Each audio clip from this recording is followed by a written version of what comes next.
Have you ever felt it? That cold, invisible breath on the back of your neck, like something standing right behind you, but when you turn around, nothing's there. Maybe it's not just your imagination. Maybe something is watching.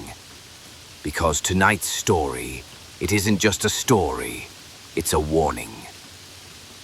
So turn your lights down low, turn your volume all the way up, and whatever you do, don't watch this alone. Have you ever felt something you couldn't explain? Let me know in the comments. And at the end of this video, I'll tell you exactly when the fear really begins. In a dimly lit room with walls that seemed to breathe, Arav sat motionless on a cold iron bed.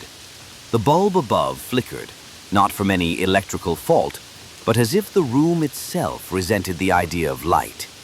The walls weren't padded, yet they felt softer than they looked, like they were absorbing his thoughts, his screams, and everything he no longer said aloud. Arav hadn't always been like this. Once a sharp-minded psychology student at St. Jude's University, Arav was known for his charm, quick wit, and his obsession with the human mind. He believed the mind could either be a palace or a prison. He just never thought he'd end up proving it with his own life. It had started 2 months ago. First, the whispers. Not from people, but from within. Tiny thoughts that weren't his, yet sounded exactly like him. They didn't shout or scream, they simply questioned. Did you lock the door? Why did she smile that way? Can you trust anyone? Then came the mirrors. Every reflection started showing a split second of delay, like the Arav inside the mirror was mimicking him with a growing hesitation. One night, the reflection didn't smile back. It just stared, cold, soulless, curious. He smashed the mirror. Now, sitting in this room that felt more like an echo chamber of his mind, he could hear it again. The breathing, but not his. Someone, something, was breathing just behind him. He turned. Nothing. Just the same iron door with a tiny window, sealed shut. No guards, no footsteps, no sounds of any world outside, only inward. The only thing he could hear anymore was himself. And yet, not quite, because this version of himself whispered back, "Do you remember the train, Arav?" He jolted upright. That voice, clear, deep, slow, it wasn't a memory, it was now. But there was no one here, no intercom, no speakers, just that voice, inside. Arav tried to ground himself. Breathe in, count to 4. Hold. Breathe out, count to 6. But the voice chuckled. "Still playing therapist, huh? You should have listened when I first warned you." He covered his ears. "You're not real. You're just my stress response, a psychological projection created under chronic anxiety. You're wrong." The room grew colder. "I'm not a voice in your mind. I am your mind." Arav stumbled back, heart pounding. He reached under the mattress, found the blunt edge of a pencil he had hidden, and clutched it like a weapon. But against what? What do you stab when the monster is made of your own thoughts? 3 knocks echoed across the room. He froze. The door remained closed. 3 more knocks. But they didn't come from the door. They came from inside the wall. No, behind the wall. The sound wasn't wood or metal. It was skin. "Why do you think they locked you in here, Arav?" He backed away slowly. "Was it because of the girl?" He shook his head violently. "She's not real. She never was. You made her up. But you felt her hands. You saw her cry. You heard her say your name, over and over. No!" He pressed his hands against his temples, trembling. "You're lying. You created her. You made me believe she existed just to break me." "And yet," the voice sighed, "you miss her, don't you?" Tears stung his eyes, because the worst part was, he did. Even if she wasn't real, even if she was just a hallucination, even if she was just another trap laid by the only enemy who couldn't be escaped, his own mind. That night, Arav slept with the pencil clutched to his chest. And in his dreams, the room was gone, but the voice stayed. Only now it had a face, and it looked exactly like him, except its smile never blinked. When your worst enemy becomes your own mind, you're not trapped in a room, you're trapped inside yourself. Arav hadn't slept. Not really, not restfully. His eyes may have closed, but the mind beneath refused to obey. Thoughts spun like a carousel, each one more distorted than the last. Images of that smile, his smile, mirrored back at him in that cursed dream. And now, something else had started. It was 3:13 a.m. exactly. A soft vibration hummed through the vent above his bed, followed by a whisper so subtle it could have been wind. But it wasn't wind. It was a voice, soothing, calm, deliberate, and terrifyingly familiar. Do you remember the green swing? Arav froze, his spine locked, as if the words themselves had tightened every muscle in his body. You were 5. You scraped your knee falling off it. You cried, not because it hurt, but because no one came. No, Arav whispered, lips dry, heart thudding. That's not... How do you know that? He looked up at the vent. It was rusted at the edges, covered with decades of dust. He hadn't even noticed it before. It had never made a sound. Until now. And what about the time your mother forgot to pick you up from school? Arav stumbled to his feet.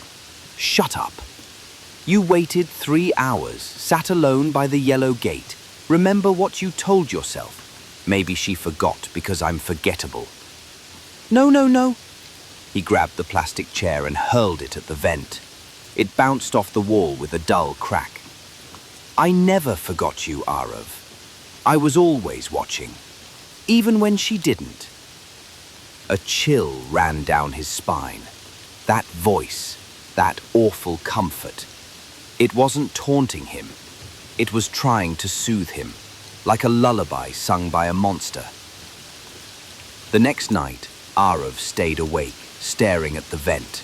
2 a.m. He had a plan now. If the voice came again, he would confront it. He would outthink it. He was a psychology student after all. He'd studied auditory hallucinations. He'd memorized the symptoms of paranoid schizophrenia. He'd written an entire thesis on inner voices as suppressed trauma. He was ready. 3:13 a.m. The humming began. And then, she used to cut the crust off your bread, remember? Arav closed his eyes. Why are you doing this? Because I am you. The parts you buried, the memories you edited. I remember everything you chose to forget. He trembled. Then tell me something I don't remember? A pause. All right, the voice said softly. You created her, an imaginary caretaker, because real ones failed you. He gritted his teeth, gripping the side of the bed. You're lying! Am I? The vent fell silent. In the morning, the room looked ordinary again. The vent was still, the dust undisturbed. But Arav wasn't fooled. Someone, something was in there. Listening, waiting, watching. He stood on the bed and tried to peer into the darkness beyond the vent. You want me to lose my mind? Is that it? Nothing. He banged his fist against the metal. Still nothing. He dropped down and started pacing. The room felt tighter now, smaller, the corners darker, the walls somehow closer. The next night, the voice returned. But it didn't speak at 3:13. It started earlier. 3:01 a.m. Let's talk about the dreams, Arav. No! The one with the train. You've had it since you were 12. You never told anyone what happens in the last carriage. His breath caught. How do you know that? You scream every time you reach it. Want to know why? Silence. Because when the door opens, it's empty. And somehow that terrifies you more than if it were full of monsters. Arav sat down slowly, as if the weight of his own truth was finally too heavy to stand under. You fear emptiness, abandonment, silence. That's why you filled your mind with me. Arav whispered. Then why are you tormenting me? Because you never came looking before, but now you are. Now you're listening. Now we can finally finish what you started. The following day, he stopped eating. He didn't trust the food. What if it made the voice stronger? He paced like a caged animal, counting steps, watching the shadows shift across the floor. Every time the light flickered, he expected the voice to begin again. But it never did during the day. Only at night. Only in the stillness. Only when the mind was most vulnerable. That night, Arav stacked the bed and chair to reach the vent. He unscrewed the old bolts with a piece of plastic he'd sharpened against the floor. It took an hour. Sweat dripped from his forehead. His hands bled. But finally, the cover came loose. He stared into the dark tunnel. Nothing. Only cold air. Stale, dry, heavy. He leaned closer. And then, a whisper. "Behind you!" He spun. No one. He gasped for air, heart pounding. When he looked back, the vent cover. The first note appeared on the mirror, 3 nights after the vent began whispering.